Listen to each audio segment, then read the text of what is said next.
मेरा नाम दिया है।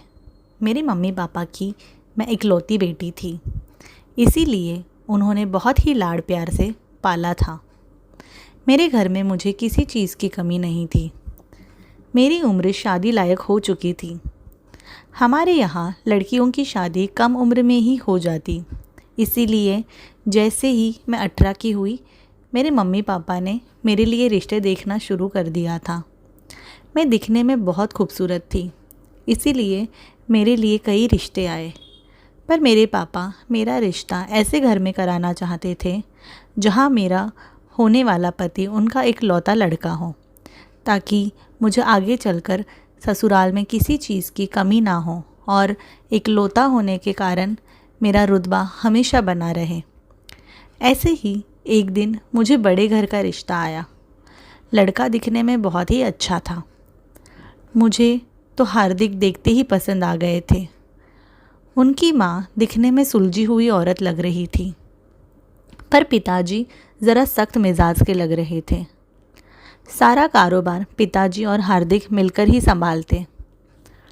पहनावे से वे लोग अमीर दिखाई दे रहे थे। उन सभी को मैं बहुत पसंद आई। अब सब पापा पर निर्भर था। मैं मन ही मन चाह रही थी पापा इस रिश्ते के लिए मान जाए। मानो या ना मानो, पर पहली बार पापा बिना कोई झिकझिक किए रिश्ते के लिए मान गए। शादी के बाद सब कुछ अच्छा था। मेरी सास मेरा माँ की तरह ख्याल रखती। पति की तरफ से तो प्यार की कोई कमी नहीं थी। घर में नौकर चाकर इतने कि कोई काम करने की ज़रूरत ही नहीं थी। जो चाहिए बस ऑर्डर करना होता था। कहीं भी जाना हो, कार और ड्राइवर हमेशा तैयार होते। सिर्फ पिताजी ज़रा सख्त थे, बाकी पूरे ऐशो आराम भरी ज़िंदगी चल रही थी। मैं अपनी शादी में बहुत खुश थी। भगवान की कृपा से हमें शादी के 1 साल बाद ही एक प्यारी सी लड़की हुई। मैं हमारी तरह ही बस एक ही बच्चा चाहती थी। मैं अपनी लड़की को लेकर बहुत खुश थी और मैंने हार्दिक से भी यही कहा, जैसे तुम और मैं अपने माँ बाबा की इकलौती औलादे हैं, मैं उसी तरह हम भी और बच्चे नहीं करेंगे। अपनी प्यारी सी लड़की को ढेर सारा प्यार देकर लाड़ प्यार से पालेंगे। मेरी बात सुनकर हार्दिक मेरे माथे पर बल पड़ गए।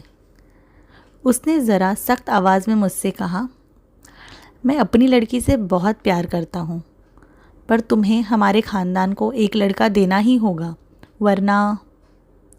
हार्दिक ने पहली बार मुझसे इस तरह बात की थी। मैं उनकी बात पर घबरा कर बोली, वरना क्या हार्दिक? ऐसे क्यों बात कर रहे हो?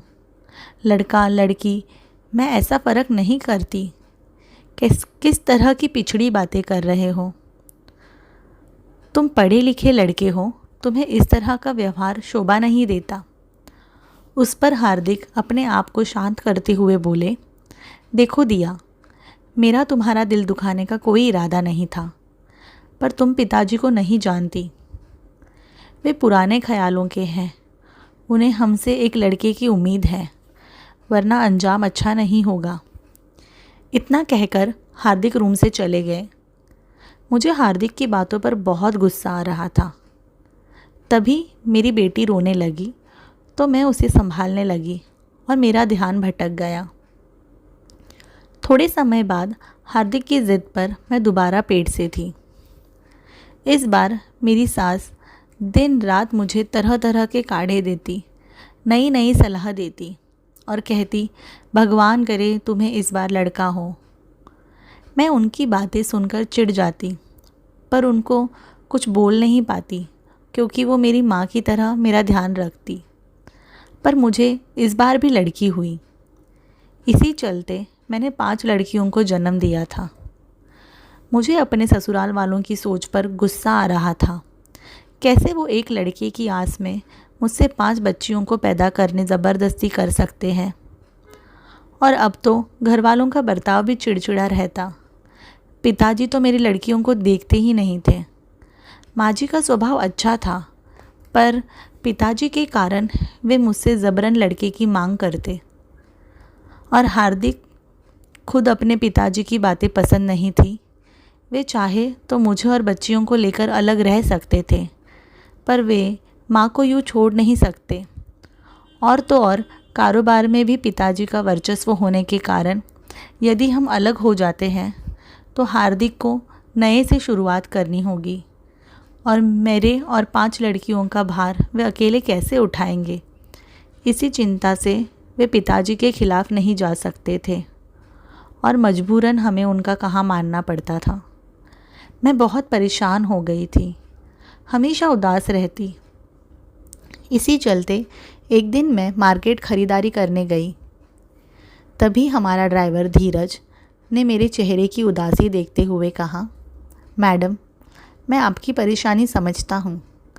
अगली बार देखना आपको लड़का ही होगा, मेरा पूरा विश्वास है। धीरज से मैं काफ़ी बातें किया करती। वो हमारे यहाँ बहुत सालों से काम पर था। उसके पहले उसके पिताजी हमारे यहाँ काम किया करते। जब धीरज बड़ा हुआ तब मेरे सास ससुर ने उसे हमारे यहाँ ड्राइवर के काम पर रख लिया। धीरज मेरी हालत समझता था और उस घर में कोई मेरी बात सुनने तैयार नहीं था, तो मैं भी अपना मन धीरज के आगे हल्का कर लेती। उसी रात हार्दिक से मेरी बहस हो गई। क्या तुम लड़का लड़का चाहिए करते रहते हो? ये सब भगवान की कृपा होती है। हम कितना भी चाहे हमें मिलेगा वही जो हमारी किस्मत में लिखा है। मैं हमेशा से एक ही औलाद चाहती थी और तुम्हारे कहने पर हमने इस समय 5 लड़कियां हैं। मैं अपनी लड़कियों से बहुत प्यार करती हूँ, पर आप मेरी सेहत का भी तो कुछ सोचो। मेरी बात को टोकते हुए हार्दिक ने कहा, दिया, मैं अपनी बेटियों से बेतहाशा प्यार करता हूँ, पर पिताजी के गुस्से को तुम नहीं जानती। मुझे डर है अगर हमने उनके खिलाफ़ कोई गलत कदम उठाया तो वे माँ के साथ बुरा व्यवहार करेंगे, और तुम तो जानती हो मैं माँ से कितना प्यार करता हूँ। माँ ने अपनी ज़िंदगी में बहुत कुछ सहा है। मैं उनको इस उम्र में कोई तकलीफ़ नहीं देना चाहता, और मैं तुम्हें भी ऐसे नहीं देख सकता। मुझे थोड़ा समय दो, मैं कुछ सोचता हूँ। हार्दिक की बातों ने पहली बार मुझे तसल्ली दी थी। उन्होंने प्यार से मुझे मना लिया और मैं भी मान गई। पर अगले ही दिन मेरी तबीयत ख़राब हो गई और धीरज मुझे अस्पताल ले गए। माँ जी भी साथ आई थी। डॉक्टर के चेक करने पर पता चला मैं फिर से पेट से हूँ। माँ जी खुशी से फूले नहीं समा रही थी। उन्होंने मुझे गले लगा लिया और बधाइयाँ देने लगी। हम घर जाने गाड़ी में बैठे तब रास्ते में उन्होंने मुझे कुछ ऐसा कहा जिसे सुनकर मेरे पैरों तले ज़मीन खिसक गई। उन्होंने कहा, बेटा, उम्मीद है इस बार तुम बेटा ही दोगी, नहीं तो तुम्हारे ससुर जी ने मुझे सख्त ताकीद दी है। वे तुम्हें पहले ही 5 मौके दे चुके हैं। इस बार अगर तुमने बेटा नहीं दिया तो वे हार्दिक की दूसरी शादी करा देंगे और तुम्हें बेटियों के साथ घर से निकाल देंगे। इतना कहकर वे गाड़ी से उतरी और घर के अंदर चली गई। उनकी बातों ने पहली बार मेरा दिल दुखाया था। मैं अपने दिल को थामे वही कार में बैठी रही। तभी धीरज मेरे पास आया और कहने लगा, मैडम, मैंने आप दोनों की बातें सुन ली हैं। आप माँ जी की बातों का बुरा मत मानो। वे खुद बहुत मुश्किलों से गुजरी हैं। शादी के 10 साल तक उन्हें कोई बच्चा नहीं हुआ था। उन्होंने बहुत कोशिश की पर उन्हें हर बार हार ही मिली। और तो और उनके सास ससुर बहुत ही सख्त थे। आप ससुर जी को तो आप जानती ही हो, उनकी तरफ से भी उन्हें आस या सहारा नहीं था। उनकी सास ने उन्हें घर से निकाल दिया और आपके ससुर जी की दूसरी शादी तय करवा दी। पर माँ जी के कर्म अच्छे थे। सर की दूसरी शादी होने के पहले ही माँ जी ने खुशखबरी सुना दी।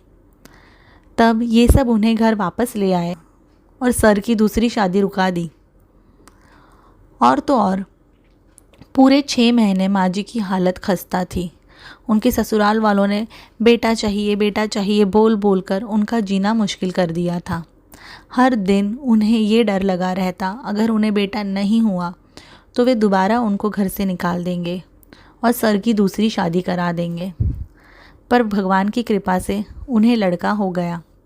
इसीलिए मैडम अच्छे से जानती हैं, अगर आपको बेटा नहीं हुआ तो आपके ससुर जी ज़रूर हार्दिक सर की दूसरी शादी करा देंगे और आपको बेटियों के साथ घर से निकाल देंगे।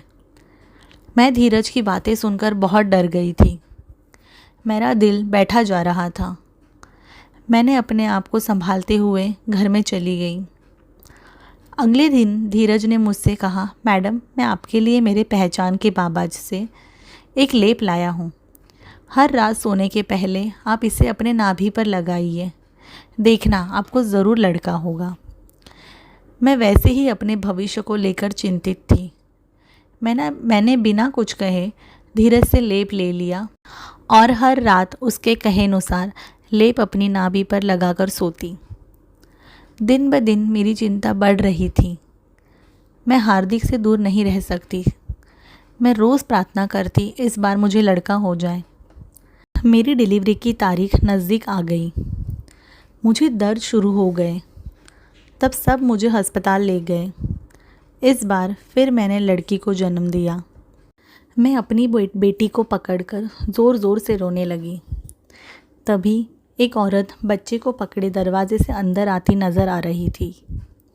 वो मेरे पास आकर बैठी और मुझे सहानुभूति से देखने लगी। मैंने पहली बार उसे देखा था। मुझे समझ नहीं आ रहा था ये यहाँ क्यों आई है। तभी उसने कहा, मैं धीरज की पत्नी हूँ।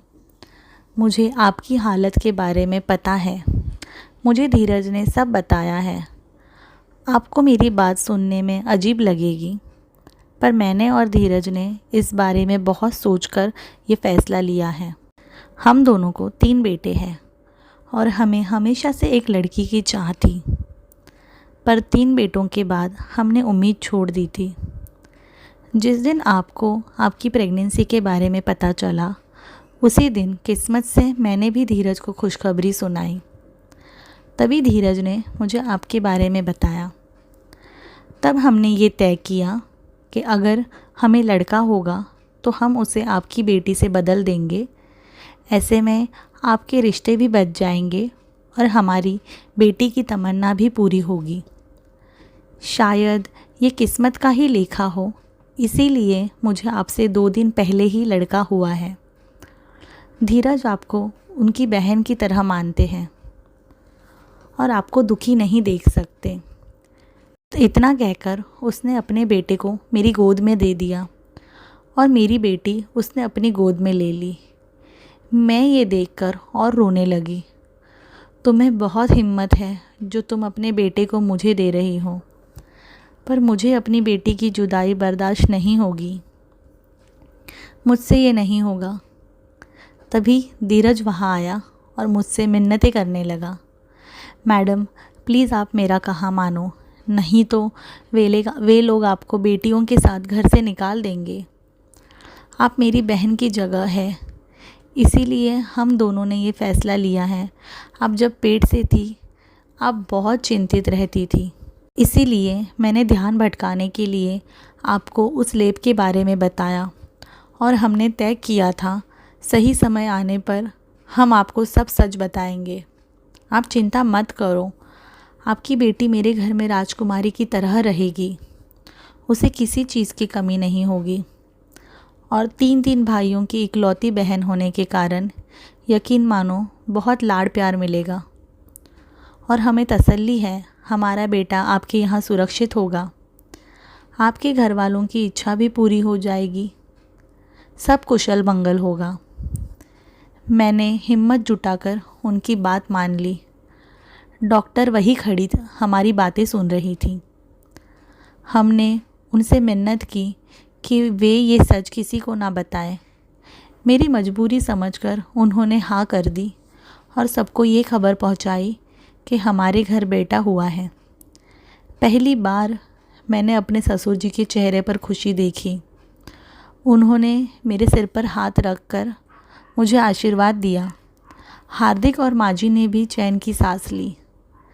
घर वालों ने मुझे रानी बनाकर रखा। बेटे के साथ मेरी बेटियों की भी खूब लाड़ प्यार होने लगे। ससुर जी में काफ़ी परिवर्तन नज़र आता। मेरे कहने पर हमने धीरज की पत्नी को हमारे यहाँ काम पर रख लिया और वे हमारे सर्वेंट क्वार्टर्स में ही रहने लगे। इसी प्रकार मेरी बेटी और उनका बेटा एक ही घर में पले बढ़े। सारे बच्चे एक साथ मिलजुल कर बहुत प्यार से रहते। उम्मीद है आपको कहानी अच्छी लगी हो। तो दोस्तों, कहानी अच्छी लगी हो तो लाइक ज़रूर करें और कमेंट में मुझे बताइए, और ऐसी और कहानियाँ सुनने के लिए सब्सक्राइब करिए।